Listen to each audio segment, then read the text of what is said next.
Welcome back, friends. As you can see behind me, the grass is really green, which means that I'm very busy keeping up the lawn. So what I'm going to do on today's channel, I'm going to show you one of my pieces of lawn care equipment, the trimmer. So this is a new Milwaukee model 2828-21.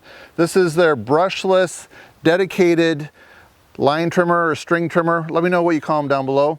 And then later on in the video, I'm going to compare it to this one right here. This is the Milwaukee M18 FUEL with the QUIK-LOK. So this one's not fuel, but it is brushless. So let's get into this and take a close look.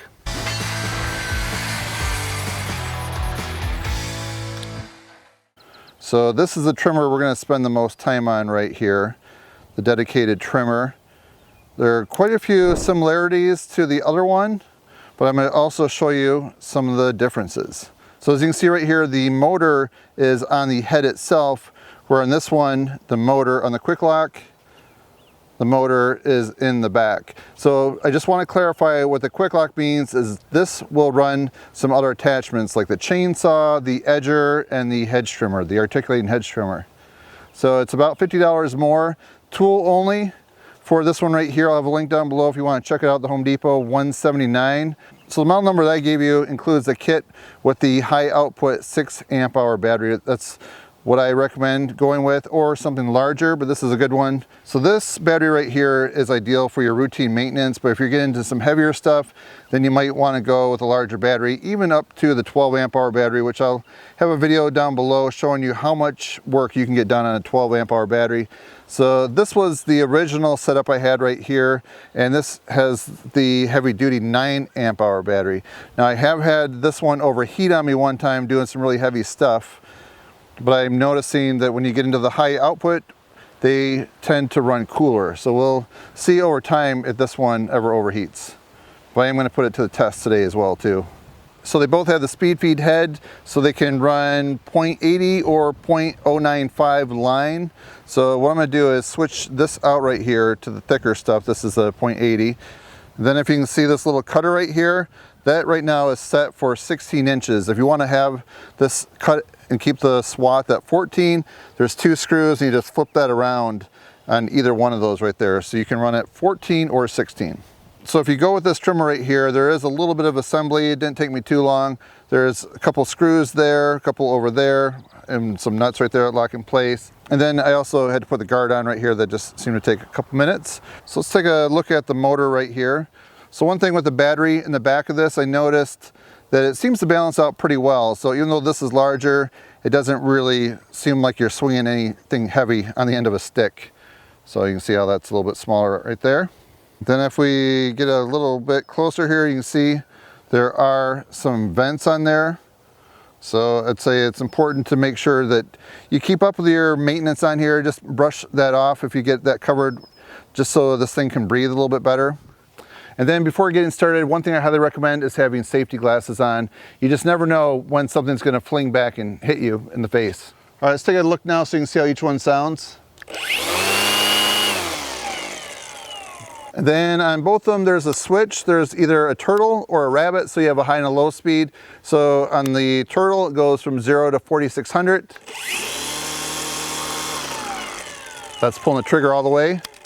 And then to switch over to the other one, you do have to let go of the trigger. You can't do it on the fly. And the top speed with the rabbit, 6,200 RPM. And now running the QUIK-LOK one, you'll hear it sounds a little bit different.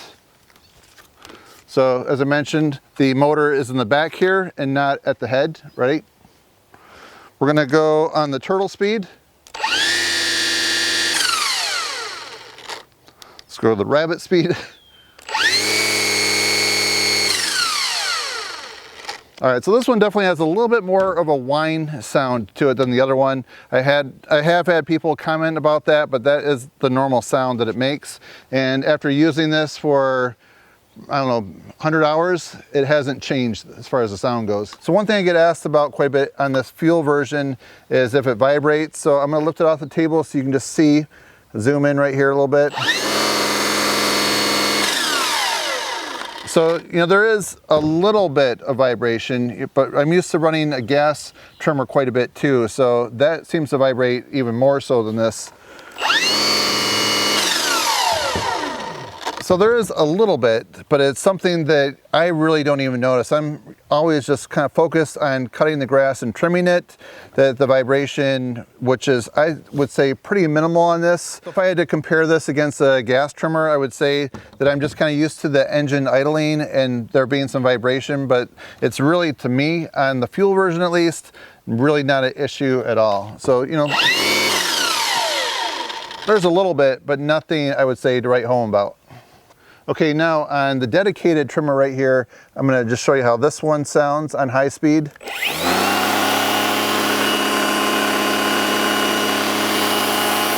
What's interesting is the motor is on this end right here, but I am feeling a little more vibration on the back here. You could actually see the battery kind of vibrate a little bit. Let me just see if you can see this, watch. So I do notice a little more vibration on this one right here, but once again, I just want to point out that that issue for me personally isn't really anything that I'm too concerned with, because I'm just more concerned on the performance and knocking down the weeds and the grass and getting the lawn looking good.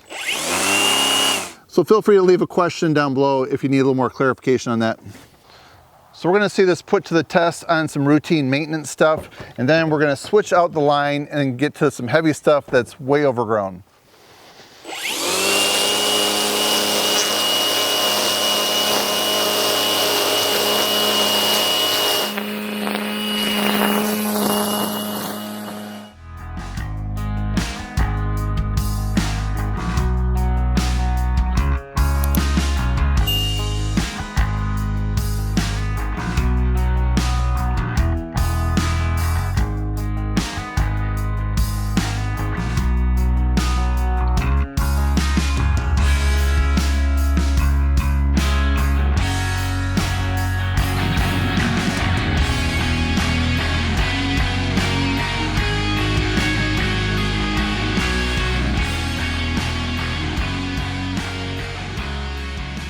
So I can tell you, based on my experience, the .80 line isn't going to be heavy enough for the next project. So we're going to take this out, and right now I have the battery out. We're going to switch this, and I'm using the .95 black diamond line right here. So normally what you do when you run out of line, you just align that red line right there with that red line, and then you can just feed your new line in, which I'll show you in a minute. But what I'm going to do is actually take this off just so we can get the other line out. So then I'm going to just show you how easy this speed feed head is to reload. So I'm going to mention, if you're just doing your routine weekly maintenance, this line right here is going to work well. But what I have in .95 is this right here. So we're going to put that in, and to load it, as I mentioned, just line that up, and then you push this through, you feed it through. Sometimes it's a little bit tricky just because it's curved. Sometimes it's curved like that. So just have to, you know, see, you can always try the other end too. There, see how it goes right through? Right there or there. And then you just pull this until they're even on both sides. Okay, right now they're pretty close to even, so you hold this right here with your left hand, and the bottom one right there you twist with your right, and see how that's just feeding it in. And these should end up pretty close the same length when you get it most of the way wound in. Oops, that's a little longer there.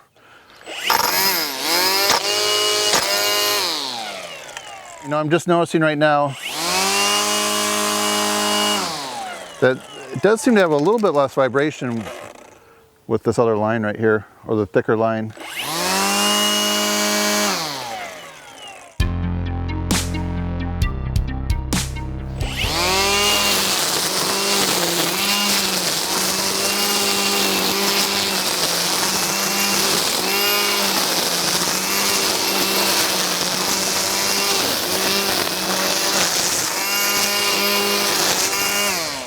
So one thing I can say for sure is my neighbors that live on this road are gonna be happy I'm making this video.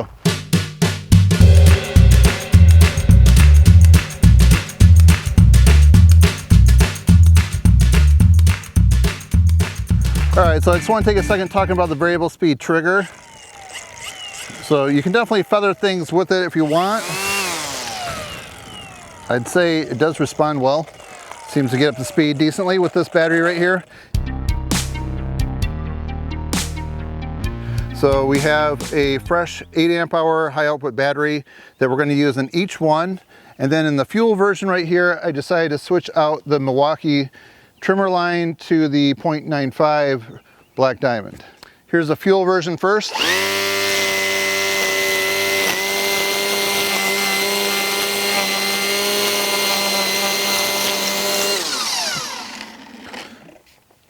Okay, now we have the dedicated trimmer going.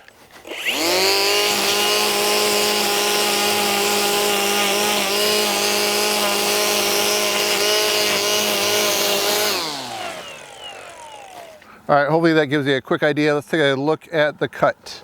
So this is the fuel version down here, and up higher here, this is where I started doing the dedicated line trimmer, the brushless one. I'd say they both did a nice job. All right, I have a tree frog, but I'm just gonna keep going right through it, so I apologize for that noise. So after watching this video, would you spend $50 more and go with the fuel version with the QUIK-LOK so you could buy additional accessories? And if you're wondering what the accessories cost, I think they range from like around $80 up to like $170. I think the most expensive is the articulating hedge trimmer. That's very awesome if you want to know my opinion on it. Or would you go with the dedicated brushless trimmer right here, and which is, like I mentioned, $50 less. So they both do a good job. I think, you know, there's just some differences between the two. So one of the main things is whether or not you need to have other attachments, or if you want to have that option to be able to do that or not. So if you have any questions about these trimmers, let me know down below. I'll be happy to answer them. And my goal of this video is to put these to the test so you can see if which one is right for you in case you're considering the purchase of them. And if you find this video to be helpful, interesting, and informative, please give it a thumbs up and help support my channel. That's it, friends. Thanks for watching. See you next time.